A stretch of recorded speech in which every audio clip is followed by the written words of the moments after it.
Les psychologues de maison médicale sont des psychologues de première ligne et tendent à utiliser l'approche transdisciplinaire.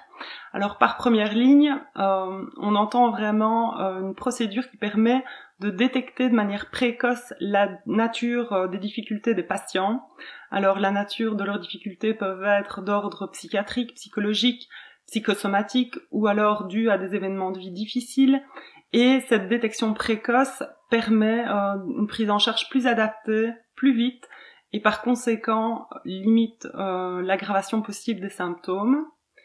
Par transdisciplinarité, on entend non pas l'addition des compétences professionnelles de plusieurs secteurs, mais justement cette espèce de transcendance de ces professions différentes qui vont permettre de créer un nouveau paradigme et de créer une nouvelle manière de procéder pour aider les gens. Et c'est vraiment la conjonction de ces deux facteurs, donc d'une première ligne forte en psychologie, en maison médicale, et d'une approche transdisciplinaire qui permet d'aider une prise en charge globale, intégrée, accessible et continue des soins. Donc en pratique, c'est plus difficile évidemment qu'en théorie, et vous allez voir ici maintenant 5 de mes collègues qui vont vous expliquer leur pratique.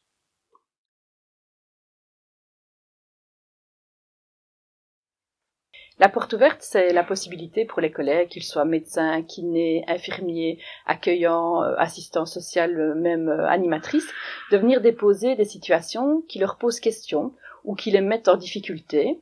Et alors, ensemble, on prend le temps de les déplier et de réfléchir afin d'apporter un autre regard sur la situation, ce qui va souvent amener des nouvelles perspectives. On peut avoir accès à la porte ouverte, soit, comme son nom l'indique, quand la porte du psychologue est ouverte, quand il est dispo, un peu au pied levé, ou bien alors sur rendez-vous.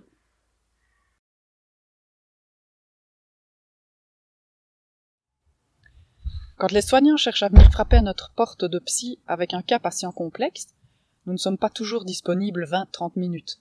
Or, faire du vrai transdisciplinaire, ça demande de s'asseoir, ça demande du temps, ça nécessite aussi souvent un apport et des pistes sociales. Et donc, dans certaines maisons médicales, on a créé des plages plus formelles, de 2 heures par exemple, au moment le plus ajusté à l'équipe, où psy et assistant social se mettent à l'écoute et au service des collègues pour analyser les demandes et les difficultés rencontrées, et proposer des pistes de solutions, approfondir le problème, etc. De quoi a besoin le collègue? De quoi a besoin le patient? Alors, le soignant, parfois, ainsi, il peut continuer son accompagnement en l'enrichissant et en y retrouvant du sens ou de l'aisance. D'autres fois, ça nécessite l'intervention d'un service spécialisé X ou Y dans le réseau. Alors on essaie d'être une mine d'informations réactives sur les aides particulières qui existent sur notre territoire géographique. Et si on ne peut pas, on cherche pour eux. Et puis alors il arrive aussi que nous décidions ensemble de fixer avec le patient un premier rendez-vous avec nous alors, si c'est la réponse la plus adéquate. Et ça débouchera certaines fois sur un accompagnement psychosocial ou thérapeutique au sein de la maison médicale. Et puis, pour optimaliser la permanence psychosociale, on ouvre des plages dans le DSI qui est notre agenda électronique, où chacun peut inscrire le nom du patient qu'il souhaite y amener avec un timing précis.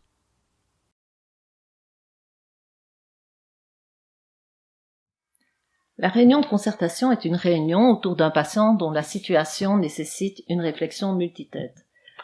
Cette réflexion est censée déboucher sur de nouvelles mesures en matière de soins ou d'encadrement.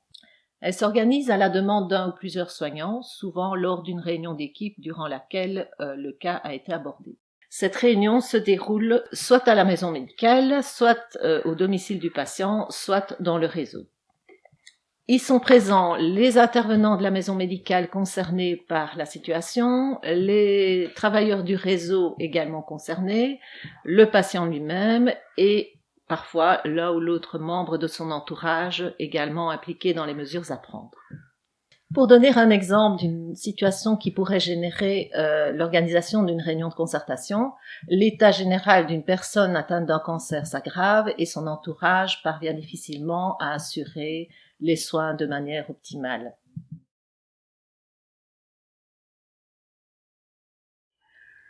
Alors, il s'agit de rencontres entre le patient, le psychologue et d'autres professionnels de la maison médicale.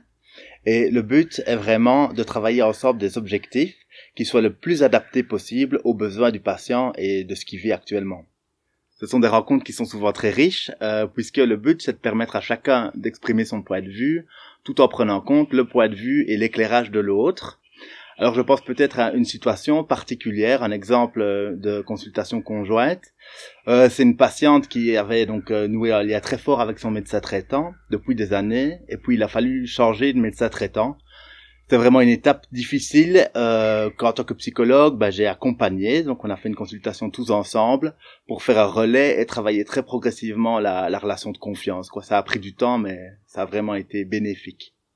Alors dans certains cas, la consultation conjointe, ça peut vraiment être un espace pour le professionnel s'il rencontre, donc par exemple le médecin traitant, s'il rencontre des difficultés dans la relation ou dans le lien avec son patient. Et donc c'est un espace où on va pouvoir apporter une aide, une écoute particulière et trianguler autour des situations avec le patient. Je pense par exemple à une situation où un médecin traitant a eu beaucoup de difficultés par rapport à l'observance des soins, donc un patient qui ne prenait pas bien son traitement, qui était très irrégulier dans les rencontres, etc.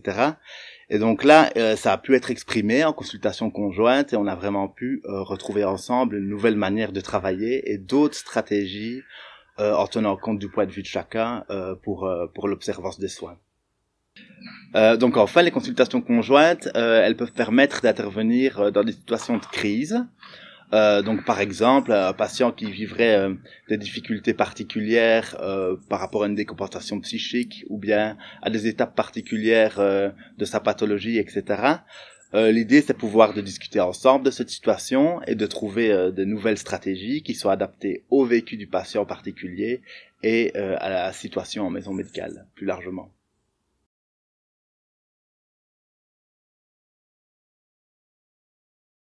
Enfin, nous pensons qu'en tant que psy, nous avons notre place dans les activités de Santécom.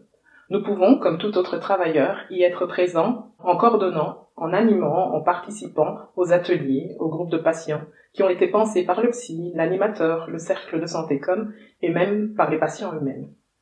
Les moments de balade, les ateliers tricot, yoga, café papote, par exemple, nous permettent de passer du temps ensemble. Nous y sommes là, dans notre fonction de psy, mais pas pour faire de la thérapie, même si ça peut être thérapeutique. Ça permet d'échanger autrement, de voir la personne autrement. Ça ouvre vers une autre chose. Permet de découvrir d'autres aspects de nos patients, ce qui peut être éclairant pour nous, psychologues, mais aussi les autres thérapeutes.